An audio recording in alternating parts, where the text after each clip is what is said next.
स्वागत आप सभी का। आपके साथ मैं हूं पुनीत और सबसे पहले अच्छी खबर अपने दर्शकों को बता देते हैं। छत्तीसगढ़ से कोरोना को लेकर अच्छी खबर आई है। अच्छी खबर यह है कि आज 2 और कोरोना पीड़ित मरीज ठीक होकर अपने घर के लिए रवाना कर दिए गए। दोनों की फाइनल रिपोर्ट निगेटिव आई, जिसके बाद रायपुर एम्स से इन्हें डिस्चार्ज कर दिया गया।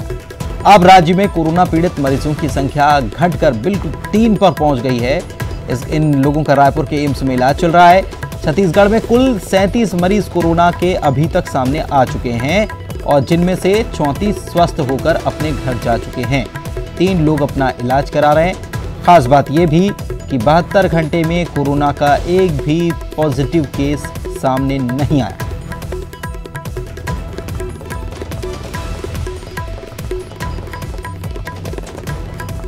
ये 2 महिलाएं हैं जो ठीक होकर घर लौटी हैं और दोनों महिलाएं कोरबा के कटघोरा की रहने वाली हैं।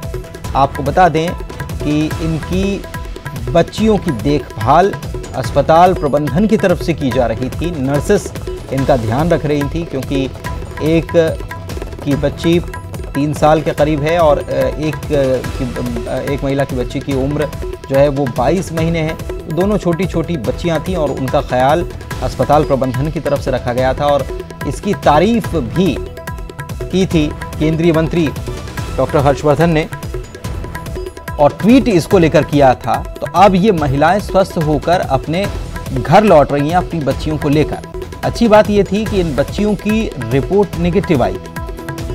अब छत्तीसगढ़ में स्थिति जो है वो अच्छी कही जा सकती है। केवल 3 कोरोना मरीज अभी इलाज करा रहे हैं रायपुर एम्स में। और एक बात और ये भी कि 72 घंटे हो गए, कोई नया केस सामने नहीं आया है। ममता हमारी सहयोगी हमारे साथ जुड़ी हुई हैं इसी खबर पर, उनसे बात करते हैं। ममता, अच्छी खबर, दो अच्छी खबर कि 72 घंटे हो गए, नया केस कोई सामने नहीं आया और ये बहुत बढ़िया खबर है। और साथ ही जो लोग इलाज करा रहे थे उनमें से भी 2 महिलाएं ठीक हो गई अपने घर के लिए, उन्हें रवाना कर दिया गया। केवल 3 मरीज बचे हैं, लेकिन इसके साथ ही सवाल ये भी कि कितने लोगों की टेस्टिंग हो रही है, उनकी रिपोर्ट्स कितनी आ रही है।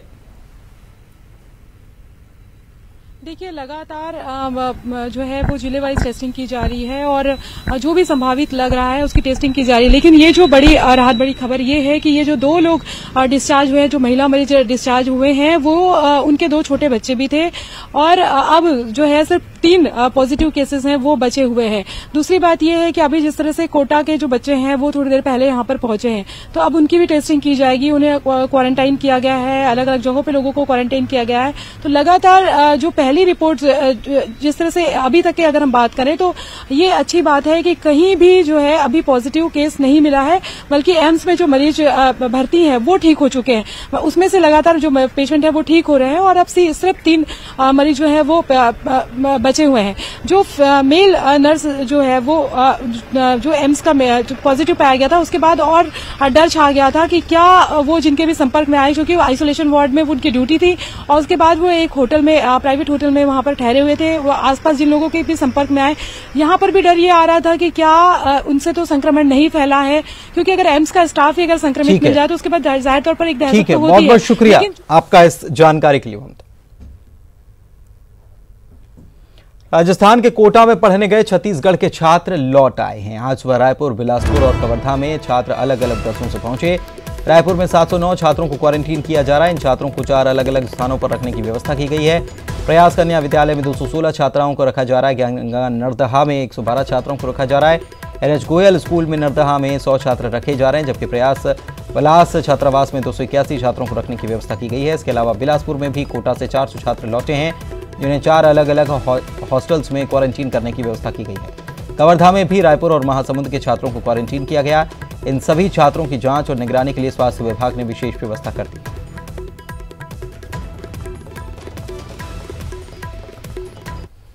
वहीं कोटा से लौटे छत्तीसगढ़ के 709 छात्र आज रायपुर पहुंचे। उन्हें 4 अलग अलग जगहों पर क्वारंटीन किया जा रहा है। सभी छात्रों की वापसी सीएम भूपेश बघेल की पहल पर हुई है। क्वारंटीन हुए छात्र छात्राओं के लिए नोडल अधिकारी नियुक्त कर दिए गए हैं। कन्या आवासीय विद्यालय प्रयास के लिए प्रदीप यादव को नोडल अधिकारी बनाया गया। ज्ञानगंगा में रुके छात्राओं के लिए निशिकांत वर्मा को समन्वयक बनाया गया। NH गोयल स्कूल के लिए सहायक अभियंता आभाष मिश्रा समन्वयक बने हैं। बालक प्रयास विद्यालय के लिए राजेश राठौर को सहायक अभियंता जो हैं उनको जिम्मेदारी दी गई है। अब यहाँ पर राजधानी रायपुर और तमाम पूरे छत्तीसगढ़ में लाया जा रहा है। और राजधानी रायपुर के सड्डू में ये आप देख सकते हैं कि ये बस अभी पहुंची है और अलग अलग जो जिले हैं, संभाग हैं, वहां पर इन बच्चों को रखा जा रहा है। इसी में से राजधानी रायपुर में भी अगर हम बात करें तो प्रयास के जो सड्डू में स्थित है उसके अलावा अन्य जगहों पर व्यवस्था की गई है। बच्चे आप देख सकते हैं कि अभी यहाँ पर पहुंचे हैं और बाकी के जो बच्चे हैं उन्हें अलग अलग इलाकों में रवाना किया जा रहा है। सड्डू में करीबन 280 जो बच्चे हैं उनके रहने की व्यवस्था की गई है। इन्हें क्वारंटाइन किया जाएगा करीबन 14 दिन तक है। उसके बाद ये अपनी जगहों पर अपने अपने घरों पर पहुंचेंगे। जो बच्चे यहाँ पर पहुंचे उनसे बात करने की कोशिश करते हैं।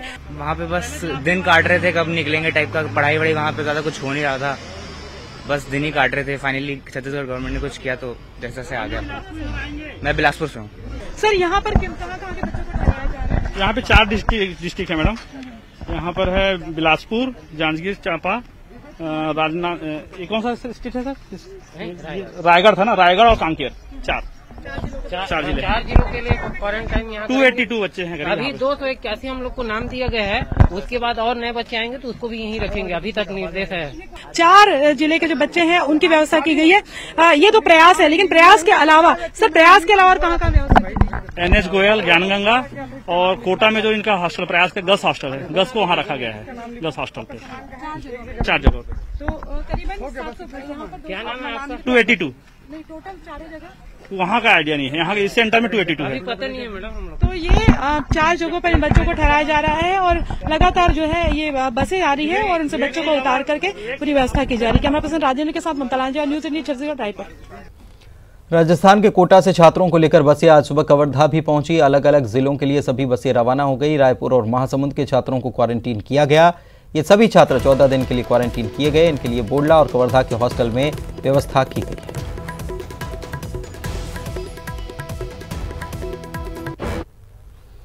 इधर राजस्थान के कोटा से 400 छात्र आज सुबह बिलासपुर भी पहुंचे। इन्हें 4 अलग अलग हॉस्टल में क्वारंटीन किया गया। विशेष बस से ये सभी यहां पर पहुंचे।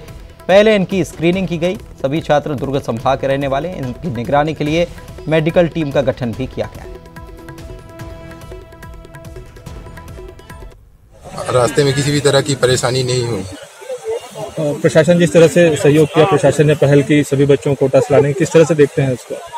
इससे तो सब बच्चे बहुत खुश हैं। अभी बिलासपुर जिले में कुल 4 लोकेशन पे इनको ठहराया जा रहा है। Jain international school, LCIT, career point, भरनी में जो सेंट जेवियर, यहाँ पे ये बच्चे आने के पश्चात सबको विधिवत मेडिकल चेकअप कराने के बाद सभी बच्चों को यहाँ 14 दिन तक क्वारंटाइन में रखा जाएगा। इस दौरान किसी को इनसे मिलने की अनुमति नहीं रहेगी।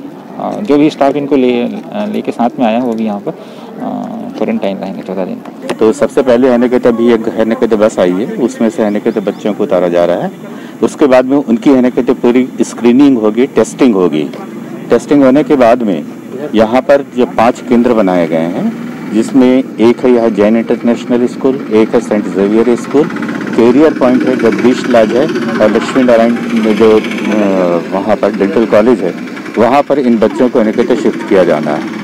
मान लीजिए कोई बच्चा है RD किट से वो निकलता है, पॉजिटिव निकलता है, या जिसको सर्दी खांसी बुखार होगा तो उसका तुरंत ही नेजल स्वाब लेके उसको जांच करवानी है।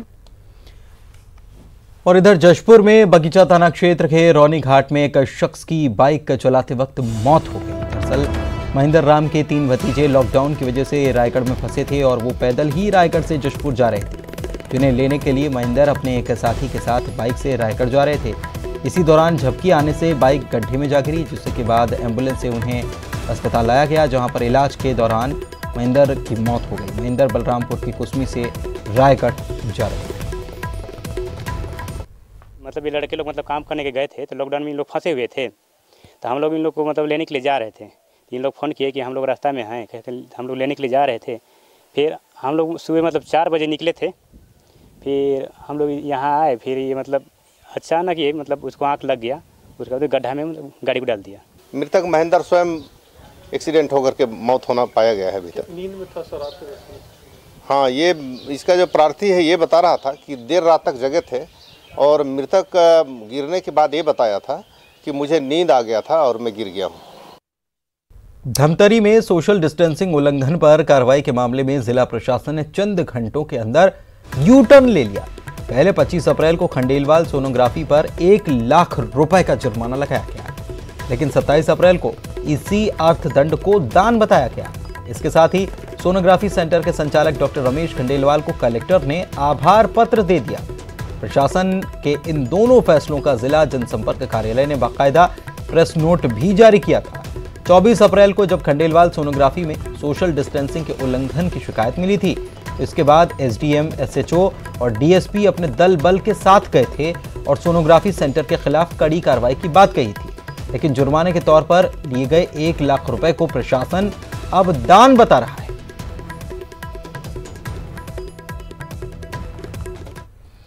इधर कांकेर में लॉकडाउन का उल्लंघन करने वालों के खिलाफ जिला प्रशासन की कार्रवाई जारी है और इस कड़ी में दुकानदारों के खिलाफ कार्रवाई की गई। तंबाकू गुटखा बेचने वाले दुकानदारों पर छापेमारी की गई। बेवजह घूमने वाले 52 लड़कों पर 10,400 का जुर्माना किया गया। कुछ युवकों को लॉकडाउन तोड़ने पर उठक बैठक लगाई, बाद में समझाइश देकर छोड़ा।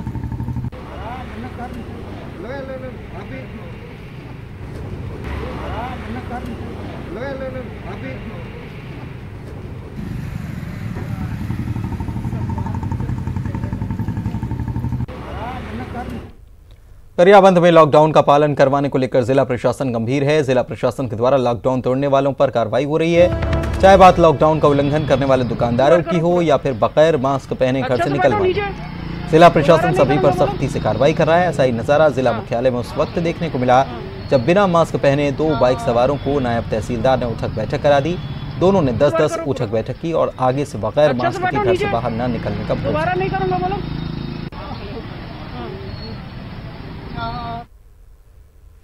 कोरोना वायरस के चलते पूरा देश लॉकडाउन है। बसों के पहिए थम चुके हैं, जिसकी वजह से बस के ड्राइवर और कंडक्टर परेशान हैं। बालोद जिले के दली राजहरा बस स्टैंड पर ड्राइवर कंडक्टर इकट्ठा होकर सरकार से मदद की मांग कर रहे हैं। इनका कहना है कि इस समय हर वर्ग का ध्यान रखा जा रहा है, लेकिन ड्राइवर कंडक्टर्स की समस्याओं को देखने वाला कोई नहीं।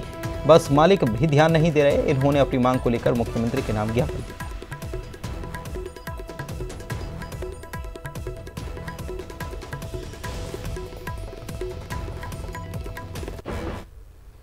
गरियाबंद में अक्षय तृतीया के दिन हुई शादी चर्चा का विषय बनी है। 70 साल के परसराम नेताम और 65 वर्षीय तिलकाबाई ने शादी की।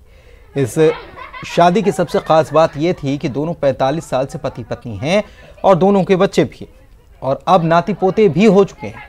दोनों ने 54 साल पहले सामाजिक रीति रिवाज से शादी नहीं की थी। समाज के लोग चाहते थे कि ये सामाजिक रीति रिवाज से दोबारा शादी करें, इसीलिए दोनों ने एक बार फिर से सामाजिक रीति रिवाज से शादी की। शादी में परिवार के अलावा समाज के लोग भी सोशल डिस्टेंसिंग का पालन करते हुए शामिल। सूरजपुर जिले के प्रतापपुर वन परिक्षेत्र में हाथियों के दल ने 2 ग्रामीणों की कुचलकर हत्या कर दी। मामला सोनगरा जंगल से सटे बंशीपुर करौंथा गांव का, जहां पर चेतन और सीताराम जंगल में लकड़ी बीनने गए थे, जहां पर 15 हाथियों का दल घूम रहा था और ये हाथियों का दल ने इन्हें घेर लिया। दोनों को कुचलकर मार दिया गया। इसके बाद वन विभाग के खिलाफ ग्रामीणों का गुस्सा फूटा। दरअसल लॉकडाउन के दौरान वन विभाग ने पिछले कुछ दिनों से हाथियों की लोकेशन की जानकारी भी नहीं दी है। इसकी वजह से ग्रामीण हाथियों के मूवमेंट की जानकारी नहीं रख पा रहे हैं। ये है कि पूरे मान लीजिए इसके में देखा जाए तो फॉरेस्ट वालों का पूरा लापरवाही है। गांव में सायरन का गाड़ी जो घूमता है वो गाड़ी घूमना चाहिए, गाड़ी इन लोग सायरन में बजवाए नहीं। उससे सायरन बजने से ये होता है कि मान लीजिए गांव वाले को सूचना पता चल जाता है। ये बंसीपुर का एक घटना है। हाथी जो है करौंधा और ये सोनगरा जंगल के आसपास विचरण कर रहा था, तो अचानक रात में ये 10 बजे के आसपास की घटना है। कुछ लोगों को दौड़ाने की हम लोग को सूचना मिला। हम लोग मौके पे पहुंचे भी थे फॉरेस्ट का टीम, पर रात में अंधेरा होने के कारण पता नहीं चल पाया। सुबह ये पता चला कि 2 लोगों को हाथी मार दिया है। महासमुंद में पुलिस ने महुआ शराब बनाते हुए ग्राम पैता में एक आरोपी को गिरफ्तार किया। पकड़े गए आरोपी का नाम राय सिंह सिदार है। पुलिस ने आरोपी के पास से 265 लीटर महुआ शराब जब्त की। इसके साथ ही बड़ी मात्रा में महुआ लहान भी बरामद किया। पुलिस ने की छापेमारी देख कुछ आरोपी पहले ही भाग निकले थे। फरार आरोपियों की तलाश बसना पुलिस कर रही है। उधर एसपी ने थाना प्रभारी को इस कार्रवाई पर पुरस्कार देने की बात कही।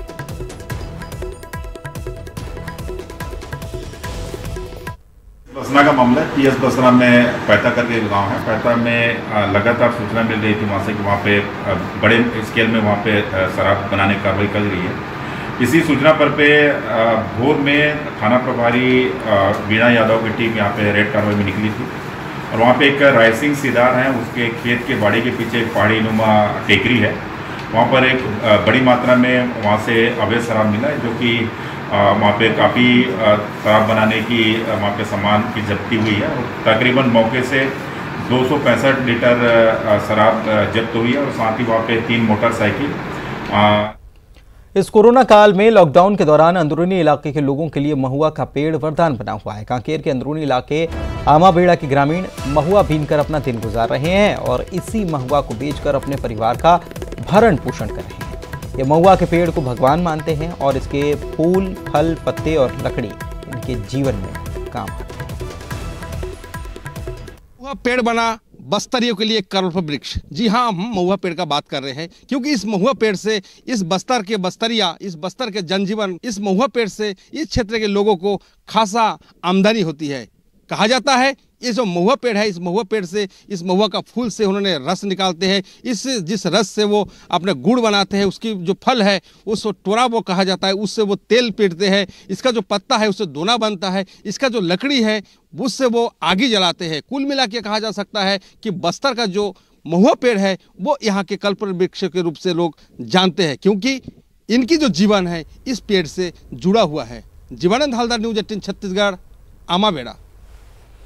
और इधर कवर्धा में जिला अस्पताल के स्टाफ सिविल सर्जन के विरोध में सड़क पर उतर आए। अस्पताल का staff civil surgeon doctor Sujay Mukherjee पर तानाशाही का आरोप लगा रहा है। डॉक्टर्स ने मामले की स्वास्थ्य सचिव के नाम कलेक्टर को ज्ञापन सौंपा है। आरोप है कि सिविल सर्जन जबरदस्ती डॉक्टर्स का पेमेंट रोकते हैं, काटते हैं और छुट्टी के आवेदन को भी नहीं मानते। इतना ही नहीं, पुरुष डॉक्टर्स के साथ गाली गलौज करते हैं। और मैं जो सैलरी काटने जा रहा है, मेरे तो 5 महीने से सैलरी काट रहा है। सबको जो है आरबीएस का पैसा सारे डॉक्टरों को 13,000 दिया, बस मुझे 3,000 को। इसका बोलना है कि मैं काम ही नहीं करती करके। आज तक से मेरे नाम से कोई भी शिकायत नहीं आया कि मैं कोई काम नहीं करती है, मेरे नाम से किसी पेशेंट की डेथ हुई है, कुछ भी। इस महीने तो इसने मेरा संडे का भी पैसा काटा, संडे का, और मैंने सीएल दिया था जो पहले से मेरे पास था ऑफिशियल, 7 तारीख को दिया था। 1 दिन का बस सीएल था, उसका भी रिजेक्ट करके इसने पैसा काटा। इस महीने ऐसा हुआ है कि सब लोगों का लेट से आने के कारण उसने सीएल काटा है। सारे कर्मचारी इससे बहुत परेशान है। और जिला चिकित्सा कबीरधाम के civil surgeon doctor Sujay Mukherjee द्वारा शासन के विरुद्ध तानाशाही पूर्वक अधिकारियों कर्मचारियों को प्रताड़ित किया जा रहा है, जिसके संबंध में ज्ञापन स्वास्थ्य विभाग द्वारा दिया गया है। तो मैं जो है उसको स्वास्थ्य अधिकारियों उच्च अधिकारियों द्वारा। और इस वक्त मध्य प्रदेश के इंदौर से एक अच्छी खबर आ रही है। इंदौर से अच्छी खबर यह है कि कोरोना के 43 मरीज ठीक हो गए। इंडेक्स अस्पताल से इनको डिस्चार्ज कर दिया गया है। जल संसाधन मंत्री ने इनका स्वागत किया है। रिकवर हुए लोगों को उन्होंने शुभकामनाएं भी दी हैं। तो ये बड़ी खबर, अच्छी खबर मध्य प्रदेश के इंदौर से ये खबर आपको बता रहे हैं कि इंदौर से 43 मरीज ठीक होकर, स्वस्थ होकर घर लौट रहे हैं। इंडेक्स अस्पताल में इनका इलाज चल रहा था, यहाँ से डिस्चार्ज हो चुके हैं और जल संसाधन मंत्री ने इनका स्वागत किया और रिकवर हुए लोगों को शुभकामनाएं भी दी।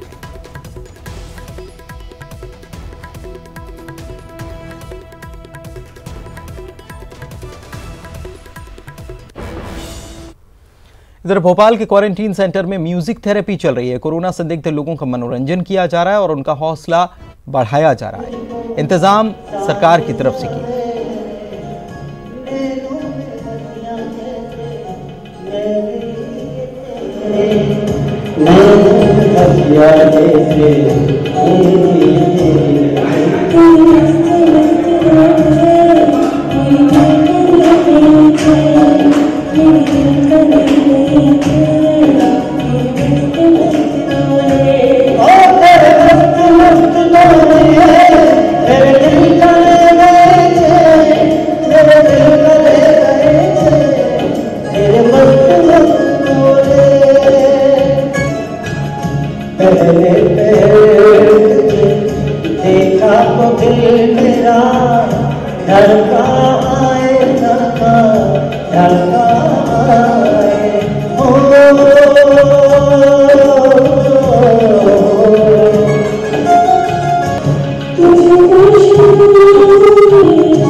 में ताली बजाइए,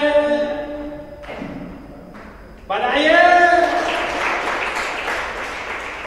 क्योंकि जिंदगी